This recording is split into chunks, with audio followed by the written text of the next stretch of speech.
আসসালামু আলাইকুম। চলে আসলাম কেরানীগঞ্জের আমবাগিচা স্কুল মাঠের মেলায়, বার্ষিকী মেলায়।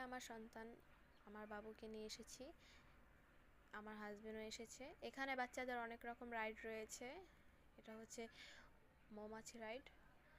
এখন সামনে হাঁটতেছি, এখানে অনেক রকমের দোকান আছে। বিরাট বড় এই মেলার ভিতর। সবাই আসবেন, দেখবেন খুব ভালো লাগবে। পরিবার সহ আসবেন বাচ্চাদের নিয়ে। রাইডগুলো সুলভ মূল্যে 50 টাকা টিকিটে দেওয়া হচ্ছে। এই যে দেখেন নাগরদোলা। আমরা রাত্রে খুব এনজয় করতেছি, হালকা হালকা শীতের ভিতরে ভালোই লাগছে আমাদের। ফুচকার অনেক বড় বড় দোকান আছে, যারা ফুচকা লাভার তারা চলে আসুন। বাচ্চাদের রাইডগুলো আমার খুবই ভালো লেগেছে, কিন্তু আমার বেবি যেহেতু ছোট তাই ও কিছু করতে পারতেছে না, খেলতে পারতেছে না। ও শুধু চেয়ে চেয়ে দেখছে। ও একটু বড় হলে